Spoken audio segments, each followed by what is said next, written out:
Coucou mes choup-choup, comment allez-vous aujourd'hui? Moi très bien puisqu'on se retrouve pour un update film et série et j'ai plein de choses à vous dire. Mais alors plein de choses à vous dire. Du coup, je commence tout de suite histoire que cette vidéo ne dure pas 1 heure. Déjà qu'elle risque de durer longtemps. Je vais essayer d'être synthétique. Je dis ça à chaque fois mais là je vais vraiment essayer. Je commence par une petite mention spéciale. Alors oui, ça commence bien, je sais, j'ai dit que je serais synthétique. C'est quand même important que je vous le dise. J'ai découvert une page Instagram qui s'appelle Eva Stories, ou Eva Story. Eva Stories, je viens de vérifier. C'est incroyablement passionnant, c'est que des stories. Eva Stories, sur une jeune fille qui a vécu en Pologne pendant la Seconde Guerre mondiale et qui du coup, une jeune fille juive, et qui voit du coup sa famille de plus en plus être privée de tout, etc.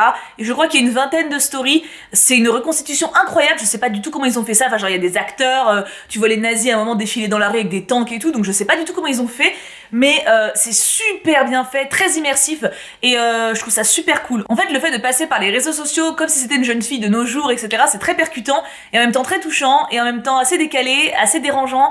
J'ai trouvé ça fascinant, donc c'est que des trucs en an. Donc si jamais vous avez un petit peu de temps, encore un truc en an, n'hésitez pas à aller voir, et dites-moi ce que vous en pensez. Honnêtement, je pense qu'en...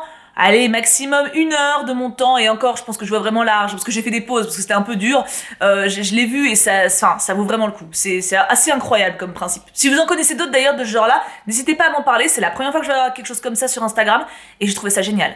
J'ai vu 3 séries depuis la dernière fois qu'on a discuté de films et séries, ça fait quand même pas mal. Alors il y a A.G. and the Queen, bon là c'est un peu de la triche, je vous en ai déjà parlé la dernière fois donc je vais pas en reparler trop longtemps, juste c'est une série incroyablement mignonne, géniale. Que vous soyez fan des drag queens, enfin de l'univers des drag queens, ou que vous n'y connaissiez rien du tout, c'est une série qui peut vraiment vous plaire. Elle est pleine de bons sentiments, pleine de valeurs humaines très positives, et c'est une belle découverte en fait d'un côté américain qu'on voit assez rarement, et le Cux en tout cas c'est ça qui l'a vraiment touché lui dans le film, c'est de voir toute une partie de la population qui est rarement montrée. C'est aussi ça l'art du drag, c'est clairement une partie du monde qu'on voit pas de manière fréquente, et moi j'ai été extrêmement touchée, c'est vraiment plein de bonnes valeurs. Encore une fois, que vous soyez fan ou pas encore, c'est pour tout le monde, c'est vraiment pour tout le monde. Surtout pour les intolérants, j'ai envie de dire. Les intolérants ou ceux qui ont des préjugés, ça peut que leur faire du bien. Ensuite, Anne with an E, saison 3, et la dernière. Pourquoi Netflix? Pourquoi? Enfin si, je sais pourquoi, je sais. Enfin non, je sais pas. Pourquoi? Non, en vrai, alors, cette série, moi j'y vois un parallèle avec La Petite Maison dans la Prairie. Alors je sais, ça vous donne pas du tout envie d'y aller, et pourtant, c'est une série incroyablement belle. Alors, c'est pas du tout la même chose que La Petite Maison dans la Prairie quand même, mais il y a quand même cet esprit... vie à la campagne, jeune fille innocente, valeurs de famille, valeurs d'amitié, valeurs très fortes. On a une jeune fille qui est forte, qui a un vécu très difficile, qui continue à rêver quand même à une vie meilleure. Il y a de l'amour, mais il y a de l'amour, mais il y a de l'amour, mais il y a de l'amour. Mais alors, t'es obligé de glousser, de stresser quand vous regardez cette série, c'est incroyable. Mention spéciale bien sûr pour Gilbert. Ah, Gilbert, mon amour, tu as 10 ans de moins que moi, mais je t'aime quand même, sache-le. Tu peux te matérialiser devant moi, je t'épouse. Voilà, désolé le Cux. Alors moi j'ai une tendresse toute particulière pour Maria, donc qui est une dame qui s'occupe d'Anne. Je ne dis rien du tout, si vous n'avez pas encore vu, vous pouvez aller voir par vous-même, mais l'actrice en fait me fait penser à ma mamie. Voilà, donc elle a un peu les mêmes mimiques, la même façon de sourire, d'avoir les larmes aux yeux, donc moi à chaque fois qu'elle a les larmes aux yeux, je chouine. Voilà, donc c'est une série qui m'a fait pleurer quasiment à chaque épisode à partir de la saison 2. J'ai trouvé la saison 1 assez pénible en fait, pour être honnête, j'ai trouvé Anne assez agaçante, mais avec des bons côtés quand même qui m'ont donné envie de voir la 2, et la 2 était incroyable. J'ai trouvé la 2 incroyable. La 3, j'ai eu un poil plus de mal parce qu'il y a trop de quiproquos, et ça me fatigue les quiproquos, moi ça me stresse, c'est pour ça que j'aime pas Toy Story d'ailleurs, ça me stresse, tu vois, quand on sait pas où ça va, ou les gens ils pensent pas la même chose, ça m'angoisse. Donc voilà, la 3 j'étais un peu moins dedans, mais la 3 reste quand même une saison magnifique. Pour ne rien spoiler, le couple de Bash, sa femme, Seigneur cet épisode, il m'a tué cet épisode, il m'a tué. Diana Jerry, on dirait Tom et Jerry comment je le dis, enfin voilà, c'est que pour ceux qui ont vu, mais et bien sûr Anne et Gilbert, et Anne toute seule qui évolue encore une fois, même si elle a des petits travers casse-couilles encore dans cette saison, c'est vraiment dommage qu'il n'ait pas continué. Je sais pas pourquoi Netflix arrête des bonnes séries comme ça, comme Sense8 d'ailleurs qu'ils avaient arrêté très rapidement, de manière très abrupte. Heureusement ils ont fait des bons épisodes de fin, mais c'est des séries incroyables qui apportent de bonnes choses aux gens, pourquoi ils les arrêtent? En plus ça marche. Je veux dire, Anne with an E, il y en a plein qui en parlent, vraiment beaucoup, donc je comprends pas qu'ils aient arrêté ça. Alors que Paul Dark, ils en sont à la 5e saison. C'est bien aussi Paul Dark, j'ai pas encore continué, mais je veux dire, si tu continues Paul Dark, tu peux continuer Anne with an E, enfin... Je sais pas, je comprends pas pourquoi ils arrêtent. C'est vraiment une très bonne série. Si vous avez pas encore essayé de la regarder, testez. Ne vous arrêtez pas au côté un peu pénible que vous pouvez trouver chez Anne au début. Accrochez-vous un peu, ça vaut vraiment le coup.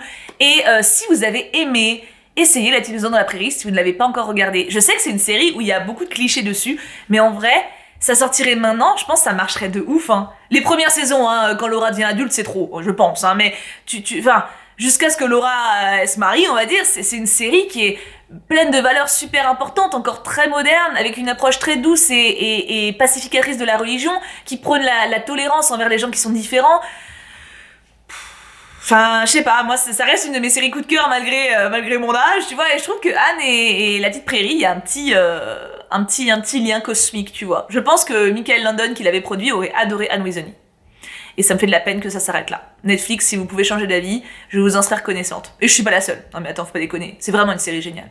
Alors, on continue dans les séries, il m'en reste une. Bah oui, alors elle par contre, je suis désolée, et ça va vous faire grincer des dents. Je le sais, alors, je fais attention à vos molaires et à vos... Comment ça s'appelle? Vos dents du fond. Ne grincez pas des dents, c'est mauvais. Sex Education, je suis pas trop fan. Ah pardon. Alors j'ai fini les 2 saisons, j'ai tout regardé. Alors il y a de très beaux moments. Attention, je nuance déjà mon propos. Il y a de très beaux moments, très touchants. Voilà. J'ai nuancé mon propos. Maintenant, j'ai des gros problèmes avec cette série. Peut-être parce que je suis trop vieille, je sais pas. Mais il y a du cul à toutes les sauces et du cul. Il y a pas de faire l'amour. C'est de la baise tout du long en fait. Il y a pas de fois où tu vois des gens faire l'amour. Tu vois des adolescents qui baisent partout.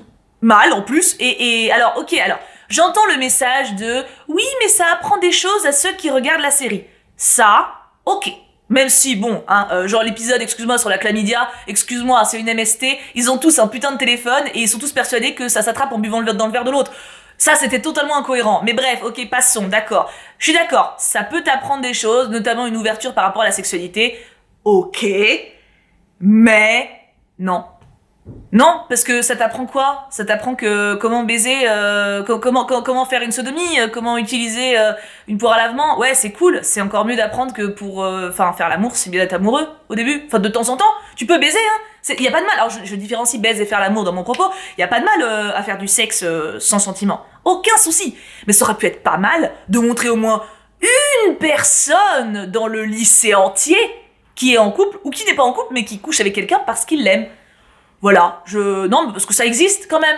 En fait, je trouve que ça montre les adolescents en mode feu au cucu, mais alors de l'espace. Genre, ils pensent tous à baiser salement, et il y en a pas un seul qui est juste amoureux de manière sympa. Alors, vous pourrez me dire, Otis, non, je suis désolée, au final, excuse-moi, il baise, lui aussi, et il est pas amoureux, enfin il est amoureux comme un enfant, tu vois. Je parle d'une sexualité épanouie entre 2 jeunes adolescents, pas de quelqu'un qui a pas encore passé le cap de sa libido, tu vois ce que je veux dire, c'est pas la même chose. Donc moi, cette série, je suis un gros mouef. Parce qu'il y a des moments super canons, des persos super attachants, genre le côté, les filles qui vont ensemble, qui se soutiennent ensemble par rapport à l'agression d'une d'entre elles. Je peux pas spoil au cas où si vous l'avez pas vu, mais voilà. Et des beaux moments de solidarité comme ça, comme un moment dans un amphi où elle se lève toute en disant c'est mon vagin. Voilà, ça, il faut avoir vu pour comprendre, c'est un peu chelou, mais ça aussi c'était joli. Il y a des belles idées comme ça, mais il y a des trucs où moi ça me frustre en fait, parce que je trouve que ça vulgarise trop le sexe. Alors je suis d'accord, encore une fois, il y a pas de mal à faire du sexe sans amour, vraiment aucun souci. Si vous kiffez, c'est tout ce qui compte. Mais bordel, l'amour ça existe aussi, tu vois. Et puis le sexe avec des sentiments. Je suis désolée, ça fait peut-être puriste, mais c'est bien quand même. Non mais, tu vois ce que je veux dire? C'est une autre façon de découvrir la sexualité, te redécouvrir avec ton partenaire de jour en jour. Enfin moi ça va faire 11 ans que je suis avec mon mec. Ok, là c'est des lycéens, mais ils auraient pu mettre un couple qui est ensemble depuis longtemps et qui se retrouvent face à du quotidien, genre qui savent plus comment se pimenter sexuellement. Et dans ce cas-là, tu vois, quelque chose où t'as de l'amour en fait. Voilà. Et ça m'a grave manqué. Sans parler des clichés, parce que quand même les clichés... En fait, c'est très américain comme lycée, tu vois. Alors, je crois que ça se passe en Angleterre, si je dis pas de conneries. Et genre, je sais pas, le meilleur ami super exubérant qui se fait victimiser parce qu'il est pas bon en musique et puis il est surnommé par l'autre harceleur et qui au final, t'as une histoire d'amour entre machin et machin. Alors, les triangles amoureux, ça aussi, faut arrêter. Genre, 1, ok, 2, pourquoi pas. Il y en a combien? 4? J'en peux plus, stop. Genre, machin veut pécho machin, mais machin, il veut aussi pécho machin, mais machin, en fait, il se rend pas compte qu'il veut pécho lui. Ok, un triangle amoureux, 2, pourquoi pas, mais là, il y a que ça. simple. En fait, je trouve que ça te complique la tronche. T'as l'impression que ça te dit, ok, vous êtes adolescent, vous allez en chier, vous allez vouloir faire ça, vous voudrez le faire aussi, mais vaut mieux pas. Si vous voulez faire ça, bah, évitez quand même. Et t'as le droit d'être simple, en fait. Genre, juste de pas te prendre la tête, et je trouve que là, ça te met plein de problèmes en tête auxquels tu pensais pas forcément. Et voilà, je trouve ça dommage. Voilà, donc moi du coup, c'est une série que j'ai appréciée. Bon, après moi je me suis enchaîné les 2 saisons d'un coup, c'était peut-être un peu trop aussi, hein. Mais pareil, genre tous les épisodes ils commencent par une scène de cul, et vraiment de baisse, sale en plus. C'est pas nécessaire. Encore une fois, si vous voulez voir du sexe dans une série, mais du bon sexe, dans le sens où t'es excité, mais pour quelque chose où tu sens une alchimie, Sense8. Sense8, j'en profite, voilà. Sex Education, pour moi, c'est le brouillon de Sense8. Et c'est des adultes. Sense8, c'est une série, il y a du sexe, donc c'est pas pour les plus jeunes, il y a vraiment du sexe. Mais c'est du sexe intelligent. C'est-à-dire que tu vois une interaction entre les personnages, c'est une alchimie. T'as aussi de la baisse, t'as des moments où voilà, les persos, ils pensent pas être amoureux, juste ils ont envie de ce moment. Mais c'est enfin, tu sens les émotions, tu sens les intensités, et ça te montre que la sexualité peut être très variée, très différente, et ça t'enlève beaucoup de préjugés que t'avais en tête. Genre, par exemple, les plans à 3, les plans à 4, ou les plans à plusieurs, ça te met une image de, ok, pourquoi pas? Et cette série est géniale. En plus de ça, t'as énormément d'action, une intrigue incroyable, enfin voilà. Regardez Sense8 si vous n'avez jamais vu, c'est une série vraiment, vraiment folle. Et je la préfère à Sex Education par rapport au message que ça envoie au niveau de la sexualité. Après, c'est pas forcément pour le même âge, et encore, je suis pas d'accord. Je suis désolée, Sex Education, tu le montres pas à un gamin de 12 ans, hein. Vraiment pas, hein. Et même à 16 ans, honnêtement, je pense que j'aurais été choquée. Moi, à 16 ans, j'étais une enfant encore dans ma tête, hein. D'ailleurs, c'est normal d'être une enfant à 16 ans, soit dit en passant. Mais enfin voilà, je comprends pas trop à qui ça s'adresse. Parce que moi, Sex Education, clairement, je suis plus au lycée et ça me parle pas. Et même, franchement, il y a des passages qui m'ont choquée. Genre en mode, mais c'est sale en fait. Enfin, pourquoi vous montrez ça? Genre, j'ai pas envie de voir des mecs baiser et s'en battre les couilles, tu vois, de qui ils baissent. Enfin, tu vois, si je veux voir un porno, je regarde un vrai porno, je regarde pas un truc approximatif avec des ados qui savent pas le faire. Enfin, c'est bizarre. Tu comprends pas trop s'ils veulent t'exciter ou si en même temps ils veulent te dire de faire gaffe. Enfin, tu sais pas trop comment te positionner, alors que Sense8, c'est clair, net et précis, et j'adore cette série. Regardez Sense8, s'il vous plaît. J'avais dit que je parlais pas trop, c'est râpé, mais en même temps, Sex Education, fallait que je m'épanche un petit peu, puisque vous êtes énormément appréciés, donc j'espère que j'aurai été assez claire sur le pourquoi j'ai pas adhéré. Après, bien sûr, voilà, il y a des moments que j'ai adoré, et des persos qui sortent un petit peu du lot pour moi, genre Adam et Maëv, non pas Maëv, comment ça s'appelle, Amy, voilà, c'est les deux que j'aime beaucoup. Eric à peu près, ça va, mais voilà, le reste, ça me gonfle vite, quoi. Passons maintenant au film. Alors, premier film, c'est Hunger Games. Alors, ça date pas d'hier, c'est sorti en 2012, mais en fait, j'ai créé, je sais pas, j'ai sans doute pas créé le truc, hein, mais j'ai eu l'idée d'un concept sur Instagram où en fait, je vous propose un film et je laisse une semaine ou 15 jours, enfin à voir pour la durée, mais je laisse un certain temps pour qu'on le voit tous. Et au bout de cette semaine ou ces 15 jours, je sors une vidéo dessus en IGTV, donc c'est vraiment que un format Instagram, où on échange du coup dessus, vous en commentaire bien sûr en réponse de moi et je vous réponds, etc. Et du coup je l'ai fait pour Hunger Games, la vidéo d'ailleurs IGTV est sortie dimanche, du coup là je vais pas donner un avis extrêmement détaillé, si vous voulez le voir, allez voir tout simplement mon Instagram. D'ailleurs Instagram j'y suis vraiment de plus en plus, je fais des petites vidéos exclusives comme ça, donc comme mon avis sur Hunger Games, j'ai également ouvert une box Mademoiselle la semaine dernière, assez coquinette. Donc voilà, si vous voulez vraiment ne rien louper, il faut que vous ayez Instagram pour me suivre. Je dois avouer que je raconte beaucoup ma vie en story, puis il y a ces petits concepts là qui sont nés. Donc voilà, n'hésitez pas. Vous pouvez tout à fait être anonyme sur Instagram, vous mettez un pseudo, vous n'êtes pas obligé de mettre une photo, vous pouvez vous mettre en privé. Vraiment, c'est lié à Facebook, donc ça prend 3 secondes. Mais c'est vrai que si vous voulez me suivre dans la totalité de ce que je raconte, bah il faut l'avoir. Du coup, c'était une longue intro, mais il fallait bien que j'explique d'où ça m'est sorti Hunger Games. Je vais donc très rapidement... Bref. En 3 mots, bon un peu plus, j'ai trouvé le scénario très bon, l'idée est très bonne, la réalisation mauvaise. Voilà, c'est dommage. J'ai donné cette métaphore dans une petite vidéo, c'est un pétard mouillé alors que ça aurait pu être un feu d'artifice. Voilà, je trouve ça très dommage. Donc voilà, rendez-vous sur IGTV pour l'avis complet, parce que sinon cette vidéo va durer beaucoup trop longtemps, et je l'ai déjà dit là-bas, donc ça sert à rien. Au pire, je vous mets juste le lien ici si vous voulez juste voir la petite vidéo, et pas forcément me suivre sur Insta, ce que je comprends, hein. Comme ça vous aurez l'avis complet, ça m'évite de me répéter. Donc voilà, pétard mouillé pour Hunger Games.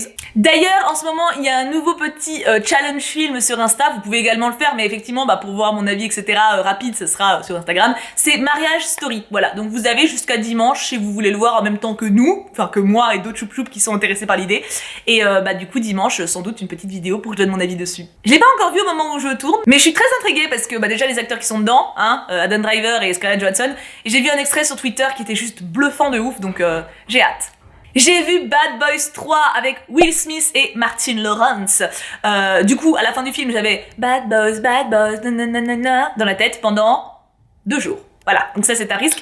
Qu'est-ce qu'il était bien? En plus, je m'attendais à rien. Mais alors à rien, je me rappelais à peu près des 1 et 2 que j'avais beaucoup aimé.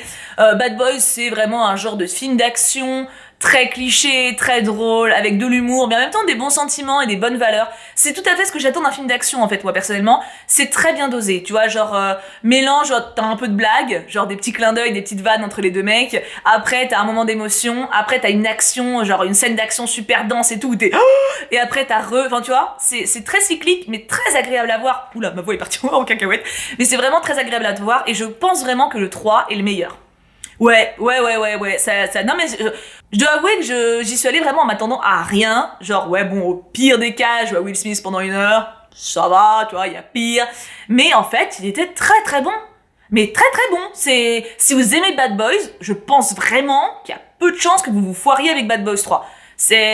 Tu te marres, quoi. Tu te marres et t'es ému et t'es sur le bord de ton fauteuil ou dans le fond quand il y a des scènes d'action qui explosent, etc. Puis les vannes sont géniales. Les deux acteurs, en fait, ils ont vraiment une belle connexion et ça se ressent de ouf. Et moi, genre, leur humour me fait rire. J'avoue que cet humour-là, un peu rentre dedans, un peu... J'adore, on dirait un vieux couple et c'est trop bien. En plus, ils ont mieux joué, je trouve, le perso de Marcus, c'est un peu un râleur, tu vois, un peu un papier râleur. Et autant dans le 2, moi, ça m'avait un petit peu saoulé parce qu'ils avaient vraiment accentué de ouf ce côté-là. Là, on l'a quand même beaucoup, mais pas trop. On l'a assez pour que ce soit marrant, pas trop pour que ce soit casse-couille, tu vois. Donc franchement, j'ai adoré. Très bon film d'action. Et si vous avez l'occasion et que vous aimez la licence, bah franchement, foncez. Et si vous la connaissez pas encore, allez sur Netflix. Il y a le 1 et le 2 sur Netflix, faites-vous plaisir et éclatez-vous. Parce que Will Smith, déjà pendant 1 heure et demie, et en plus, franchement, ça savoure sur ce genre de film. C'est vachement marrant. Cela dit, je suis pas trop étonnée parce que Will Smith avait dit en interview que il aurait pas accepté de faire un 3. C'est pour ça que ça fait des années qu'ils l'ont pas fait si ils avaient pas un bon scénario. Donc je suis pas trop surprise. J'ai ensuite vu Jojo Rabbit de Taika Waititi. Alors c'est un film très perché, très chelou, très dérangeant et en même temps génial. Alors je suis pas très adepte de base du genre de film humour décalé. Voilà, ça me stresse vite, moi, ça me tend, ça... L'humour noir, moi, ou l'humour un peu absurde, tu vois, je suis assez peu friande de ce genre de choses. Mais là, je pense que c'est du génie.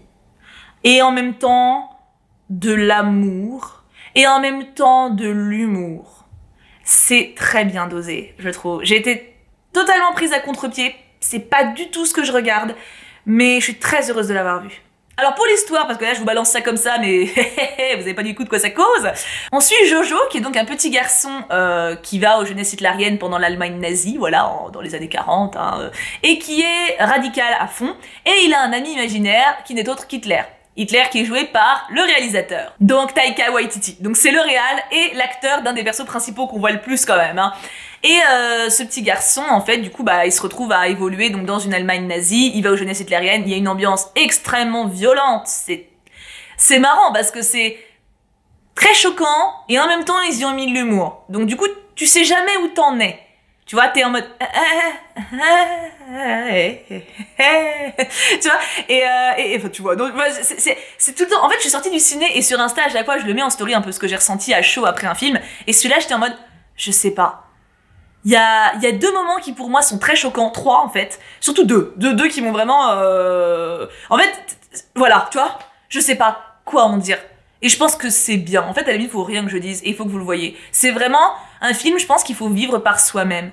Alors, j'ai jamais ri, quasiment. J'ai ri une fois à une blague, vraiment, que genre, absurde, tu vois.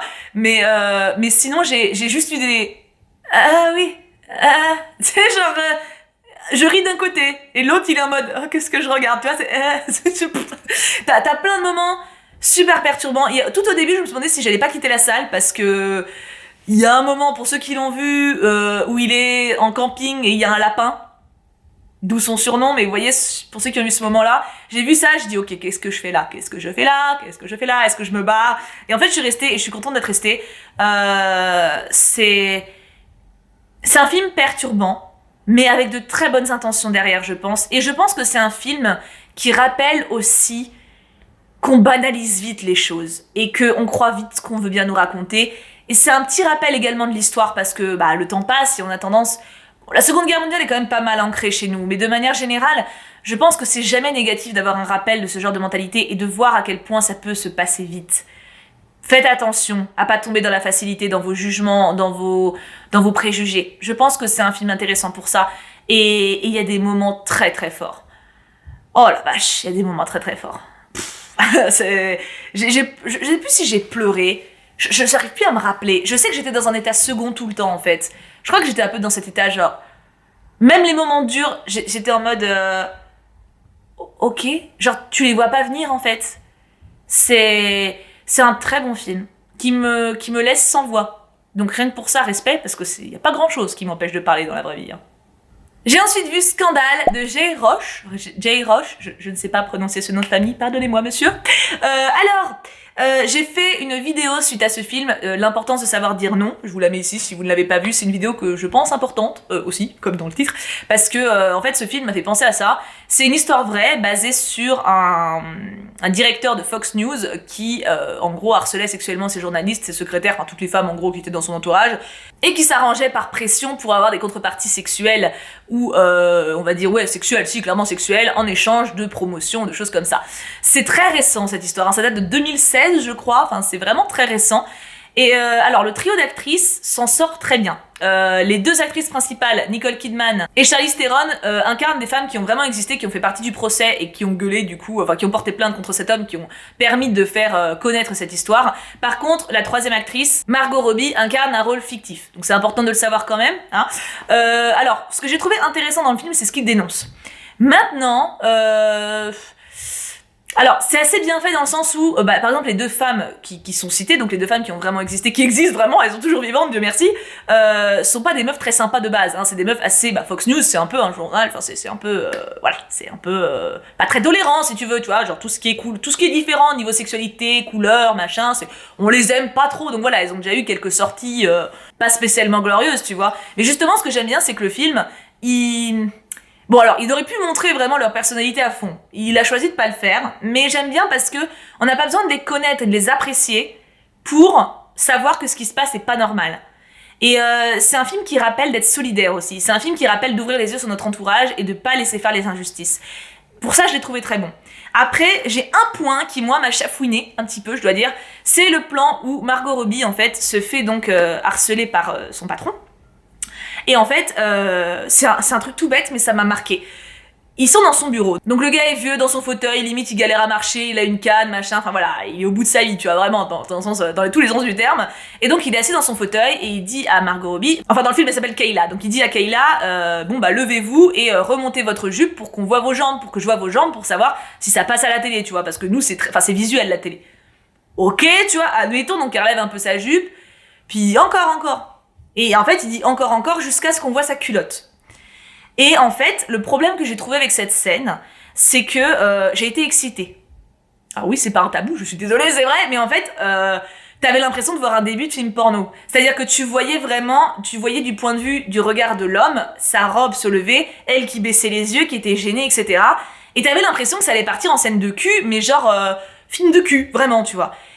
Et en fait, en ressentant cette petite excitation, je me suis dit, là, il y a un problème.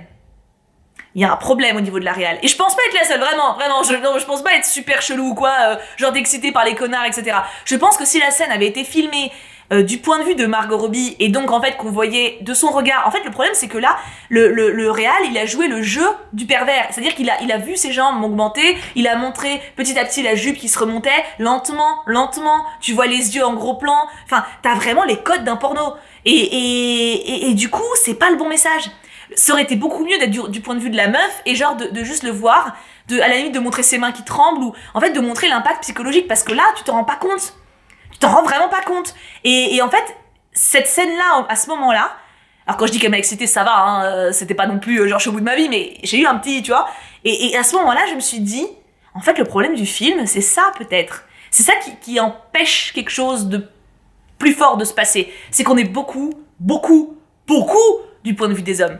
Trop du point de vue des hommes. Parce que les femmes, en fait, sont relativement anonymes, on s'y attache pas, et à part par leur profession, mais du coup, à part un petit peu avec Kayla, t'as pas l'empathie de dingue, et ce moment-là, il est foiré. Et ça, j'ai trouvé ça dommage, parce que, alors, on va dire, oh, t'es une féministe, mais tu sens que le réal est un homme. Je suis désolée, attention, c'est un homme, évidemment, il y a des hommes qui savent le faire, enfin voilà, mais je pense que une femme, parce qu'on a toutes vécu des moments où on se sentait déshabillé par un homme, Désolé, dans la rue, oui. Enfin, désolé, encore une fois, je veux pas être maladroite dans ce que je dis, vraiment, c'est pas tous les hommes ce que je dis. Hein. Là, c'est vraiment le réal, je pense que son sexe a joué dans cette vision de cette scène. Vous voyez ce que je veux dire? D'ailleurs, ce sera la même chose pour Harley Quinn, mais ça, j'en parlerai après. Et je trouvais ça assez intéressant à observer. Le message du film est quand même passé pour moi, parce que, pas dans le sens voulu, je pense, mais il m'a quand même secoué assez violemment, au point que je fasse une vidéo derrière pour parler de ça. Mais je pense que le film aurait pu être plus fort, peut-être. Plus fort pour qu'il parle vraiment à tout le monde. Parce que là, il va parler que aux femmes qui ont déjà conscience du problème. Et c'est un peu dommage. C'est bien, j'avais dit que je serais brève. J'ai raté. J'ai vu La Voix de la Justice de Daniel Justin Gretton, je ne sais plus dans quel ordre vont ces mots, mais en tout cas, c'était un très bon film, voilà. Alors, c'est un peu dans le style encore film réaliste, drame historique, un truc où je ne suis absolument pas d'accord. Alors attends, faut que je vous résume. En gros, c'est un avocat qui a été diplômé à Harvard, donc qui est noir de peau, hein, et qui va défendre les condamnés à mort, donc dans le couloir de la mort, qui n'ont pas droit à une défense en fait. Donc voilà, les mecs étaient jetés là-dedans en mode, des fois c'était des procès vraiment arbitraires, des fois ils étaient même jetés avant leur procès. Ce film est basé sur une histoire vraie, et je pense que c'est un film qui est important et intéressant pour la cause justement de la ségrégation raciale. Pour le coup, en France on a du racisme évidemment, mais aux États-Unis c'était un niveau quand même... Tu vois ce que je veux dire, hein? Non mais voilà, c'est un très beau pays et tout ça, mais il faut pas renier son passé non plus, hein? Et c'est encore très récent, il y a encore des petites choses qui ne vont pas là-bas, hein? Surtout dans certaines régions, et dans certains États.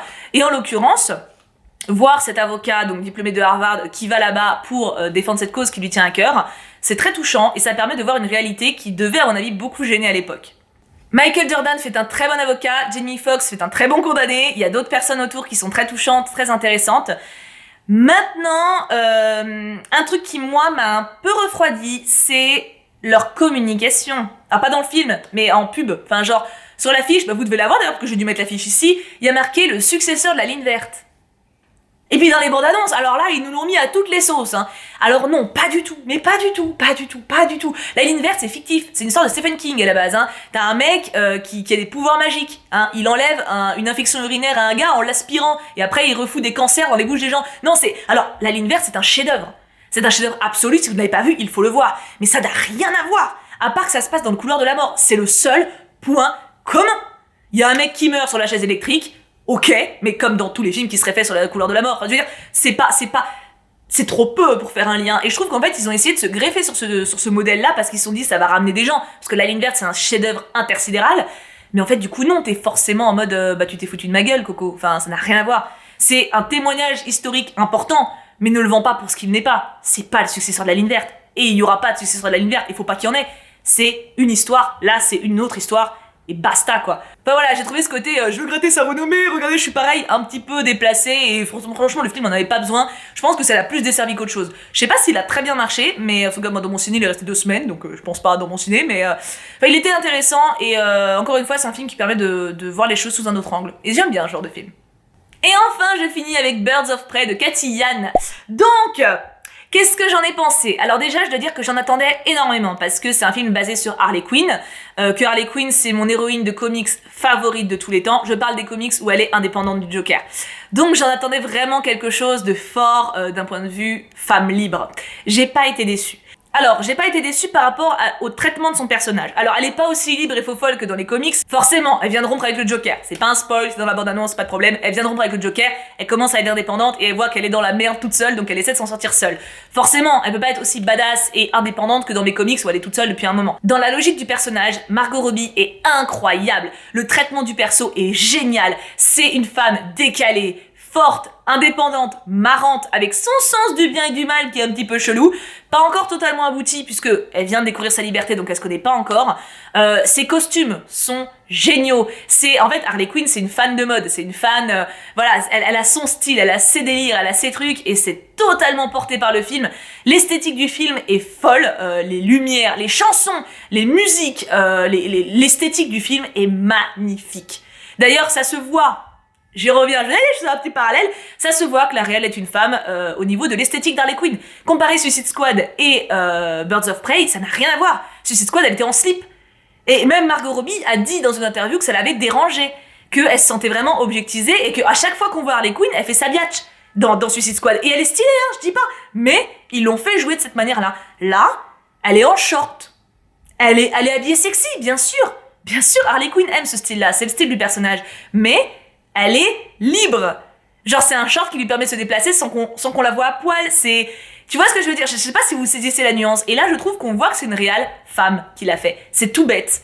Mais ne pas objectiver un personnage féminin, c'est assez rare pour être signalé et c'est très appréciable. Maintenant, ça n'a pas été un chef-d'œuvre à mes yeux et je suis en demi-teinte. C'est-à-dire que tous les points que j'ai cités avant sont géniaux. Margot Robbie en Harley Quinn, je l'épouse demain.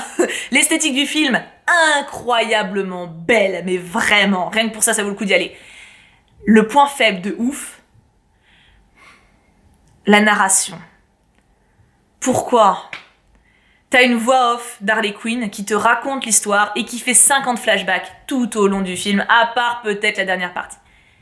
Quelle idée de merde! Mais quelle idée de merde! T'es pas du tout inquiet pour elle, puisque tu sais très bien que c'est elle qui raconte l'histoire, donc que tout va bien. On le sait que c'est un procédé de merde, pourquoi ils le font encore? C'est nul! Et en plus, en fait, c'est pas un film que sur Harley Quinn, c'est avec d'autres meufs, tu vois. Et c'est cool, les autres meufs sont intéressantes. Bon, moi, elles m'ont pas passionné, mais ok, tu vois, pourquoi pas, c'est cool, pourquoi pas. Sauf que, du coup, en fait, c'est Harley qui raconte l'histoire. Désolée, c'est Merlin qui a fait tomber, mais je sais pas quoi, un truc sur une étagère, bref. C'est Harley qui raconte l'histoire, et donc en fait, elle raconte le truc, puis elle fait « Oh, en fait, je vous ai pas parlé de cette femme-là. Attendez, en fait, on s'est rencontrés il y a 2 semaines. Donc là, t'as un flashback, 2 semaines avant. Ok, donc tu vois la meuf, il se passe un truc. Oh, puis attendez, je vous ai pas dit ça, mais 3 semaines avant, il s'est passé... En fait, voilà, t'as que ça. Alors du coup, tu découvres les meufs parce qu'elles te les présentent oralement, ce qui n'a aucun intérêt, sauf si c'est vraiment fait en 5 minutes au début, mais là, ça te prend la moitié du film. Et puis ça te coupe tout. Ça te coupe tout. Des fois, t'as des scènes d'action, puis elle dit « Attendez, je vous ai pas dit ça !» Et non, on peut plus faire ça. Il y a plus le droit de faire ça. Tu sais bien que ça te coupe le spectateur. Pourquoi tu l'as fait? Ton film aurait pu être brillant. Ça aurait pu être un putain de très très bon film. Il avait tout pour. Il avait tout pour. Les actrices à côté, bon, j'en ai pas parlé, mais les autres meufs sont cool. Ok, elles sont pas dingues, mais voir des meufs qui cassent des bouches, c'est toujours marrant, tu vois. Et c'est un film qui, sincèrement, il fait du bien. T'as des super-héroïnes qui cassent des gueules. Ouais, alors ok, c'est pas d'une psychologie folle, mais en même temps, quand on regarde, je sais pas, Batman ou Superman casser la gueule à un super méchant, c'est pas super puissant non plus, mais en même temps, c'est pas le but c'est de te sentir libéré en voyant ça et satisfait. Et t'as ces scènes-là, les scènes d'action, les scènes de combat sont stylées, c'est vraiment cool. Cette narration est foutu en l'air. Tu passes d'un film qui aurait pu avoir 18,5 sur 20, 19 sur 20, à un 12. À un putain de 12, alors que tout était bon. Non, ça m'a foutu le rage, j'ai eu la rage, vraiment. Au début, quand il y a eu cette narration, j'ai dit ok, c'est que le début, passons. Quand j'ai vu que ça durait aussi longtemps, j'ai fait un facepalm dans le ciné. J'étais en mode putain, pourquoi?